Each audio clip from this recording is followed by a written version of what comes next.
Imaginez une société que vous pourriez changer.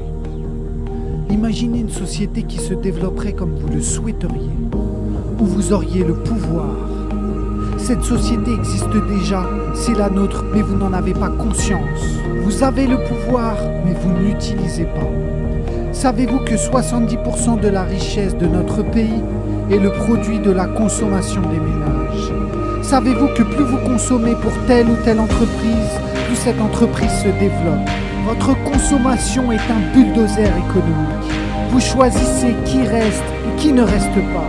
C'est vous qui décidez. Cependant, isolé, vous ne déciderez pas. Mais maintenant, grâce à la génération 2.0, ceci est possible. Si vous diffusez ces idées et restons reliés, nous serons le contre-pouvoir. Mais comment faut-il faire concrètement? La première phase est la conscientisation. C'est de réellement prendre conscience que nous avons le pouvoir par notre vote économique. Chaque fois que j'achète, ceci signifie que je suis d'accord avec ce modèle social. Je suis d'accord avec ce type de production. Notre billet de banque est un bulletin de vote. C'est à nous de reprendre le pouvoir et de choisir les entreprises que nous considérons comme justes. Ensuite, nous devrons partager cette idée sur les réseaux et que nos amis et proches en aient conscience, car plus nous saurons, plus nous agirons. Enfin, pour ancrer tout ceci, nous boycotterons une entreprise pour prouver notre pouvoir. Ce qui est le plus important pour une entreprise, c'est son profit. Donc elle se pliera à nos exigences. Nous lui imposerons une norme en réinvestissant dans le salaire de ses employés et dans la recherche et l'innovation.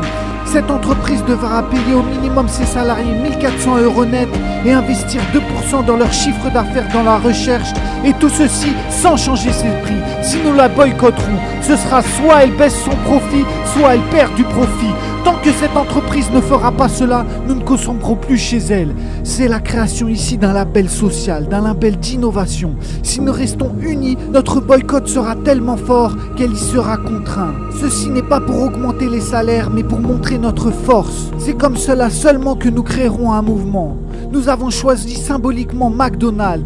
Tant que McDonald's ne paiera pas ses salariés à 1 400 € net et n'investira pas dans l'innovation, nous nous abstiendrons. Si nous réalisons cela, petit à petit, une nouvelle société émergera. En fonction de l'époque et de notre société, nous pourrons choisir ce que nous trouvons juste pour notre monde.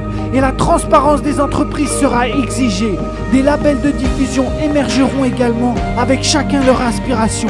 Label d'innovation pour les entreprises qui investissent par exemple 20% de leur chiffre d'affaires dans l'innovation.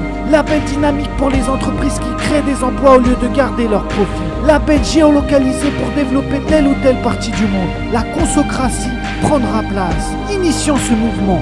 Nous devons donc diffuser cette idée et boycotter cette entreprise pour montrer le raz-de-marée que nous sommes. Faisons naître la consocratie. consocratie.com